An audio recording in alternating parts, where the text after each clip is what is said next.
At the beginning of the movie, some police officers are chasing a boy. The boy is trying to escape on his bike, but the police catch him a little distance away. His name is Sean Anderson. The police call Sean's father, whose name is Hank, and inform him that Sean had entered the satellite control system. Hank is a friend of the police officer, so he lets Sean go. Hank takes Sean to his home and tries to explain to him, but Sean rudely ignores his words. Hank is Sean's stepfather, and Sean doesn't like Hank because of that. The next morning, when Hank goes into Sean's room, he sees that Sean has a paper with an encrypted message. When Hank asks Sean about the reason for going to the satellite control, Sean tells him that he received a message on the radio last night, but due to weak signals, he couldn't hear it properly. So he went to the satellite control to listen to the message again and write it down. Hank tells him that when he was in the Navy, he used to break such encrypted messages easily. Sean shows Hank the message. Hank explains the meaning of one line, which says, "The island is real." Upon hearing this, Sean becomes excited and shows Hank a book named The Mysterious Island. Later, when Hank decodes the rest of the message, 3 other book names are mentioned, and all 3 books are about the island. These 3 books have maps of the island. At first, they don't understand them, but Hank puts the maps together, and they form a complete map revealing the location of the island. Sean now wants to go there, but Hank tells him that he won't allow it, as someone unknown sent him the message, and he's concerned for Sean's safety. Sean says that the person who sent the message is his grandfather. He was a big fan of the mysterious island and disappeared 2 years ago. Now Sean is convinced that his grandfather found the island, and that's why he sent him the radio message. Sean wants to go and meet him. Although Hank is doubtful, he wants to improve their relationship, so he decides to go with Sean. Both of them reach Palau, but here, no one wants to take a boat to the location they mentioned because there are severe storms there. But then, a man named Gabato hears their conversation and approaches them. He agrees to take them there for $3,000. He's accompanied by his daughter, Kailani. Sean falls head over heels for Kailani upon seeing her. Now, all of them set off in a helicopter, and when they reach the part of the ocean where they were supposed to go, there are huge storms raging. Sean tells them that if they want to reach the island, they have to go through the midst of the storms. That's what the book says.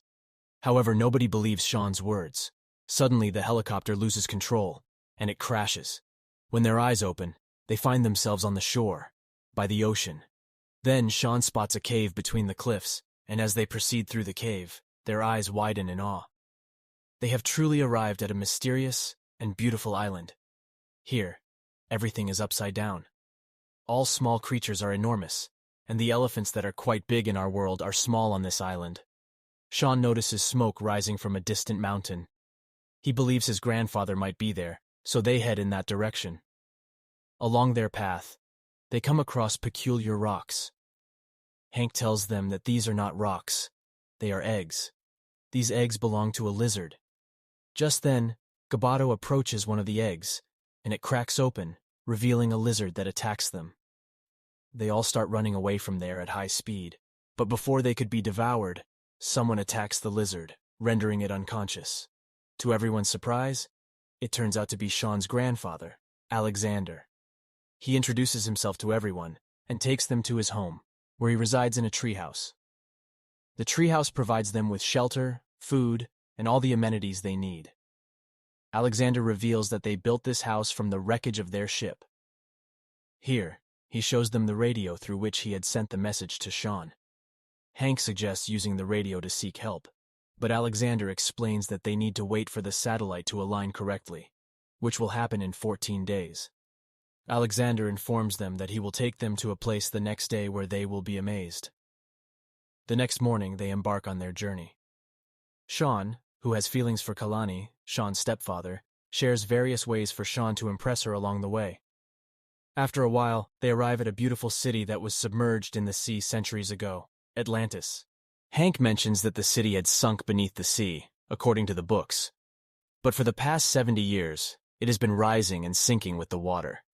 Sean explains that it happens because of an underwater volcano that constantly lifts and lowers the surface.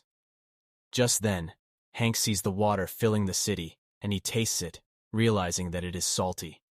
He deduces that the water is not from the sea but coming up from below the ground. Hank believes the island will sink soon. but Alexander disagrees, saying it will take 14 years based on his calculations. Hank remains unconvinced and presents further evidence, claiming that the island will sink in 2 to 3 days based on his calculations.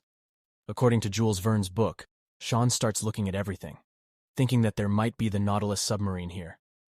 Sean's grandfather takes everyone near Nemo's grave so they can find out the location of the Nautilus submarine from Nemo's diary. Kalani retrieves the diary from the grave.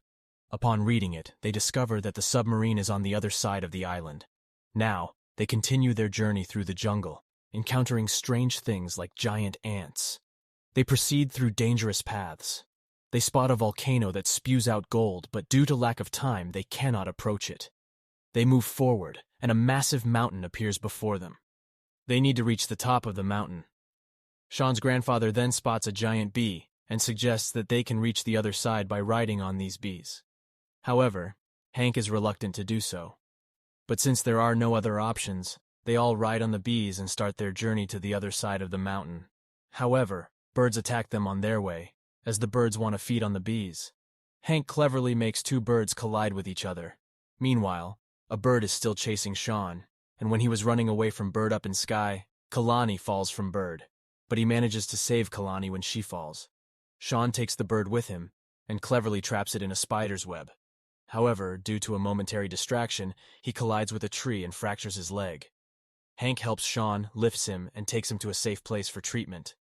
Hank even sings a song for him. The relationship between Hank and Sean improves significantly. On the other hand, Gabato realizes that his daughter and Sean have feelings for each other, but Kailani mentions that Sean will go back to the USA and study in a prestigious college.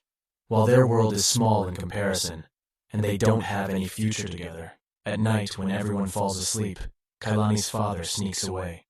He plans to retrieve gold from near the volcano to provide his daughter with a good college education.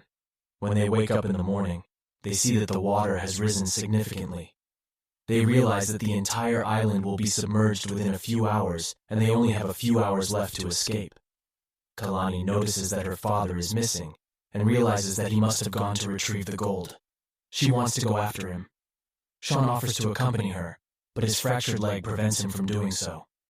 Sean's grandfather goes with Kalani, while Sean and Hank set out to find the submarine.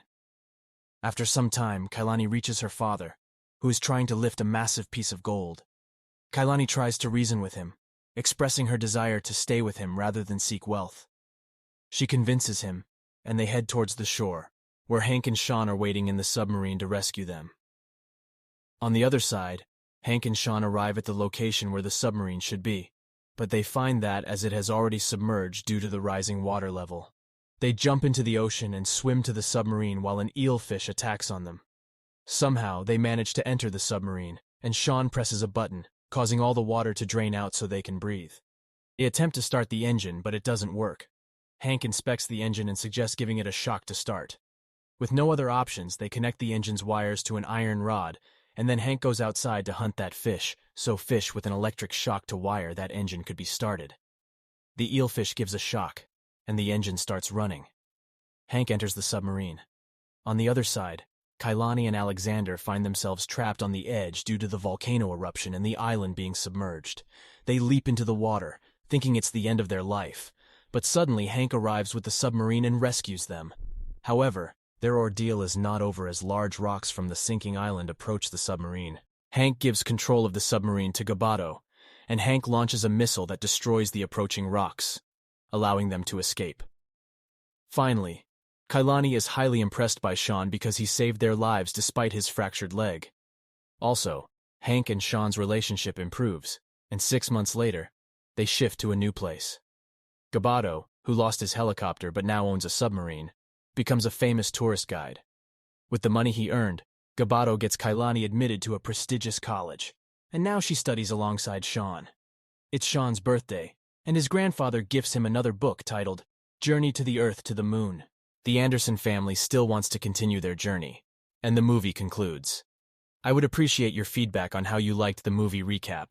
Please let me know in the comments, like the video, and subscribe to the channel for more comprehensive recap videos. Thank you for your precious time. Best of luck and take care.